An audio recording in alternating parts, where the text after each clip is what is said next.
Hello, and welcome back to Women Developing Brilliance, the Spirit of Business. I'm your host, Casey Rossi. I am a mindset and leadership coach, and this podcast is dedicated to talking about all things mindset, marketing, and manifesting for leaders with a purpose. Because it's all about how we live our lives, who we serve, the impact we have, and the legacy we leave. So today we're going to be talking about 3 ways to repurpose your content to attract more clients. Let's face it, we have more than enough on our plate, so any strategies to be more focused, productive, and efficient, I don't know about you, but I am all in. December is the perfect month to review and reflect. It's an even better month to repurpose, and repurpose our content, that is. Over the year, I know that you've created a slew of value-driven, rich content. I know you have, because you are a rockstar CEO, my friend. You've got a wealth of information in that beautiful brain of yours, but are you using it to better serve your business? There's a fine line between sharing all of your hard-earned knowledge for free and sharing it only with your paying clients. If you increase the ways to share your knowledge, you can actually attract more clients while earning more income at the same time. I'm loving that. So let's delve into a few tips on how to repurpose. So tip 1, we're going to be talking about written content. Now, I'll assume that you have dozens of blogs or short reports or even an ebook written, since most people do start with the written word when creating content. One way to repurpose these blog posts or reports is to sort them into similar categories or by similar topics and combine them into an ebook, which you can sell on Amazon. Or maybe these topics lend themselves more to a printed workbook with a few blank pages. And this is kind of cool because I think that clients could really benefit from something like this. Or you can even use it as a lead magnet and grow your list, or even as a bonus, really, to get some clarity, some extra clarity for people. The other thing I really like about repurposing any written words or the blog post, for example, is you can pull out some of the highlights, some of the blog quotes, and create a nice collection of even Instagram posts or stories. Because think about it, you've already done the hard work. This is about recycling. The other cool thing I really love about repurposing any content is it helps us stay within our messaging pillars. And what I mean by that is when we have 5 or 6 on-topic core messages that we're continuing to talk about, people will automatically remember who we are and how we help.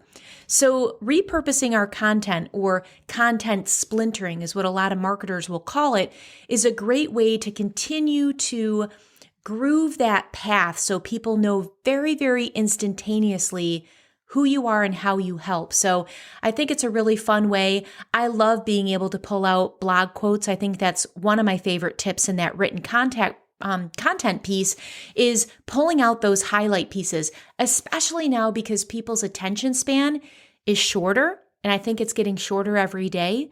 So if we can bite-size those pieces down, make it actionable or inspirational, that is going to make our content get a lot of mileage and also serve the audience so they can take it in a very quick way. So tip 2 is about video. So you can take those same blog posts or reports and create short videos on each subject. You can post these on your YouTube channel or even cross-promote them on Facebook. And remember to put links in the comment section leading back to your website.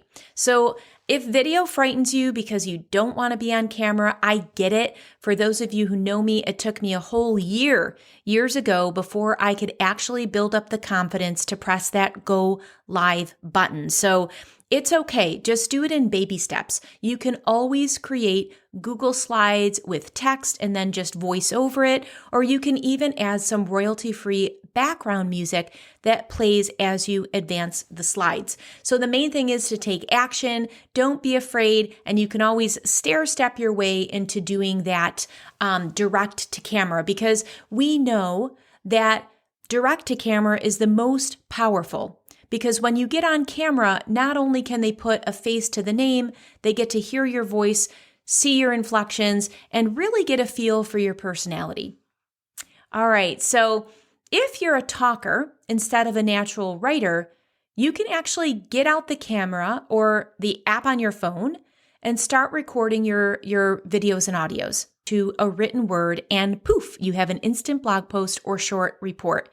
There are endless ways to repurpose content, so don't let anything limit you. Just be super creative, have an open mind, and go from there. So tip 3 is audio. You can turn your blog posts, your reports, or your ebook into an audio file. Audiobooks are incredibly popular, and you can sell that on your website or via sites like Audible. Other recordings can be bundled together into an audio class or a podcast or a free download opt-in as a gift or a teleseminar.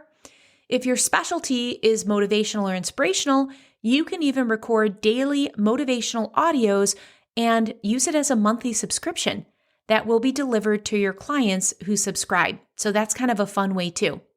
You can follow all of this above advice and work backwards, starting with a recording and then having it transcribed into blog posts or email series or even social media posts.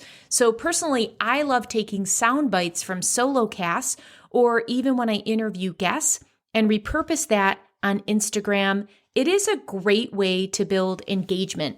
I actually use Headliner for that. It just actually auto-populates. You can just enter in your podcast name, and it will actually pull up either the full episode or you can do a specific soundbite clip. And it's fast, it's easy, and it gives the viewer a little snippet to see if it's going to be something that they're interested in. So it's a really fun way for your people to consume your content. So you can also repurpose your way to passive income. So combining your current content into different forms actually now gives you the opportunity to sell these as passive income streams. And I'm a big believer of diversifying our offering portfolio, which means having multiple things to sell in various pricing tiers. So we touch a lot of people and they have a big opportunity to get to know who we are and how we can help them solve their problems. So keep in mind that different people have different ways of learning and absorbing material. So don't feel like you're going to be repetitive. Covering your bases is actually a great idea between written, video, audio, quotes, GIFs. All of these are super appealing options, and we're looking for bite-sized ways to take in your information. So here's the cool thing. It's actually a pro tip for my leaders. In order for you to stay in your zone of genius, all the steps above to repurpose are fantastic to delegate to your VA. So imagine being able to send over a few links and some clear instructions and have your editorial calendar or your social media posts planned out for weeks, if not months. Pretty sweet, right? So this actually will leave you with some space to enjoy a little downtime. I personally like to carve out the last 2 weeks of every year so I can really go within, reset, and really dig in on how I want to show up in the new year. I love to do a word for the new year. I think I'm going to do a podcast recapping all my experiences of my word for this year, but I digress. The main thing is prioritizing that juicy personal cushion, because that's going to actually stimulate creative thought. So while you are soaking your feet in your favorite Epsom salt bath and grounding essential oil, sipping on a cinnamon latte, you are really clearing the path for more ideas for new content creation. So I want you to think of this as a tandem strategy. While your support repurposes this year's content, you can lean into cultivating the headspace to create fresh, new stuff for 2021. So it's all about maximizing to optimize, my friends, and let me know which tip you're going to implement.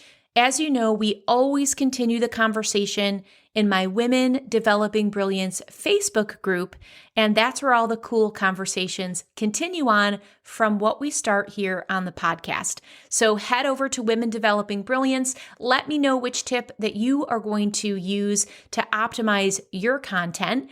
And also, if you're taking any time off, I'm very curious about that as well. Are you going to give yourself some space in this month of December to really utilize that personal cushion so you can go within and be your very, very best self as the new year rolls in? Let me know. Okay, my friends, until next time, breathe joy.